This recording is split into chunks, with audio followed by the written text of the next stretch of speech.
Hey guys, got some last minute leaks for you regarding the iPhone 11 Pro. iPhone SE 2 has been detailed by Mark Gurman, and it's not what we thought. The 2020 iPhone, Touch ID, got some more info on that.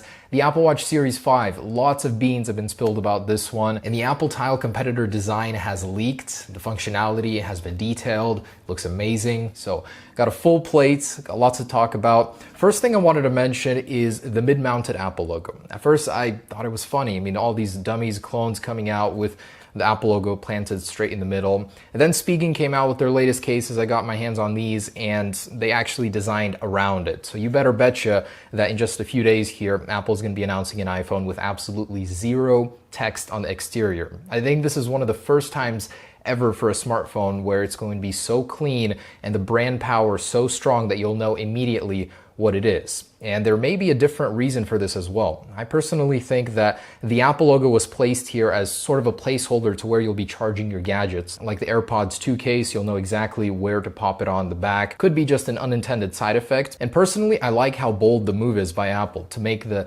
Apple logo directly in the middle because no one else has done it. Even the Huawei Mate 30, which has leaked in full by OnLeaks, it has two words on the back, the Leica text and the Huawei text. Apple's so confident in their branding, they're not even going to have any on the back. That is awesome. And maybe future iPhones won't even have the logo, although very unlikely. By the way, in regards to the Huawei Mate 30, I kind of like it. I like that these manufacturers are doing very bold things with the lenses. As we know, Apple has went out and done the square lens. Now Mate 30 is going to be conquering the circle lens on the back, and that's immediately identifiable. You'll see the branding, you'll see that circle lens or the square lens, and you'll know exactly what it is. The new OnePlus 7T Pro as well. And the Mate 30 doesn't have volume buttons. That also intrigues me on a smartphone. I think that one day Apple may transition to an iPhone without volume buttons, just pressure sensitive points on the side, because that would achieve that slate clean glass design like Johnny Ive envisioned. And regarding the release of this year's iPhone, Mac Rumors received a tip by someone that works at a carrier store saying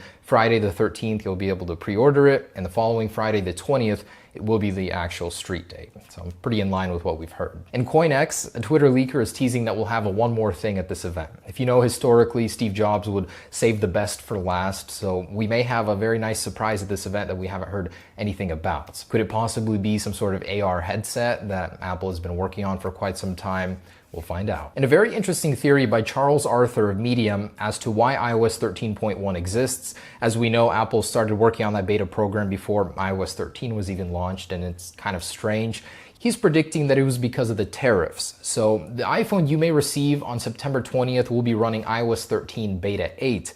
Very likely, and there will be a day one patch, probably 13.0.1, to patch that up and bring it up to the latest. So kind of interesting. Apple needed to get those phones through the door to the mainland as soon as possible, and they couldn't finish iOS 13 in time. So your new iPhone may receive a beta at launch, and that's a first. A Geekbench has been posted online from the supposed Apple A13 processor running on the iPhone 11, a 10R successor.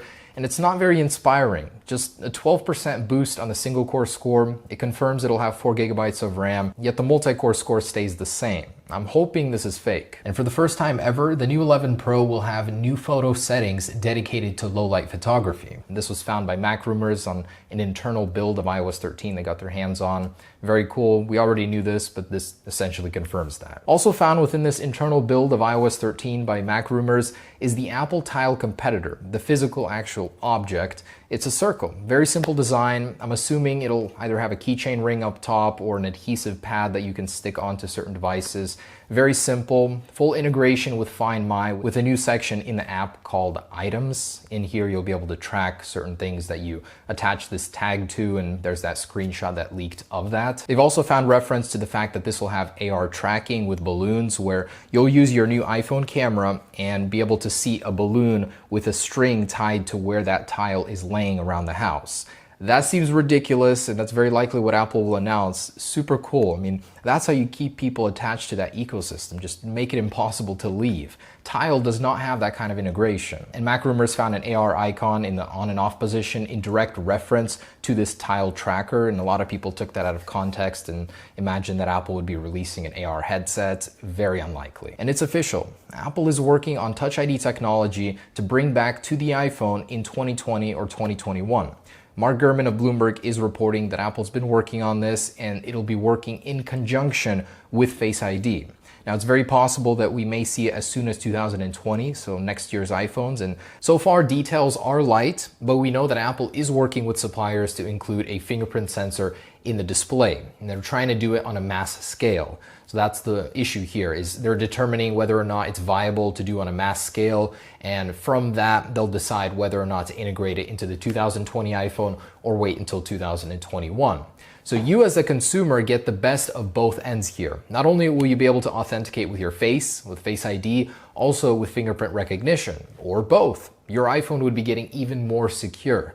I personally welcome the speed boost benefits. In most cases on Android phones, fingerprint recognition is always faster, authenticates almost immediately. Even the iPhone 5S with its Touch ID is faster than current Face ID on the XS. So that's definitely something I'll be welcoming. That is a huge reason to upgrade. This year's release isn't that enticing. The 5G 2020 iPhone is just getting better and better. ProMotion, 5G technology, in-screen fingerprint sensing, if they can pull this off in time. He's also reporting that it would work on a large portion of the display. So not necessarily on the entire screen surface. That would be cool, but largely unnecessary, I think. Most Android phones have a very small point where you have to put your finger, and this would definitely make things more convenient. Also mentioned in Gurman's report is that yes, Apple is working on a cheaper iPhone. Cheaper even than the $750 entry point iPhone 11.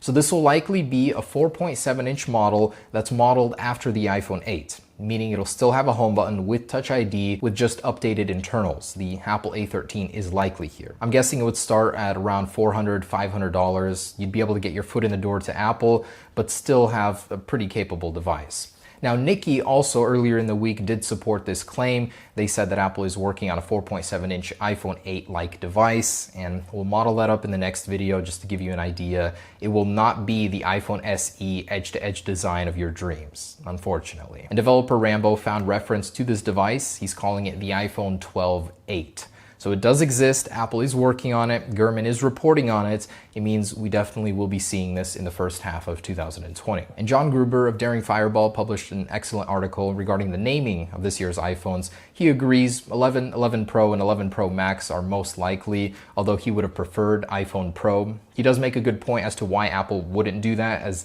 it would get confusing, and Apple still continues to sell some older iPhones. Without a number in it, things would get icky really fast for the consumer. And another interesting point he made is, what iPhone will Apple continue to sell after this year's release?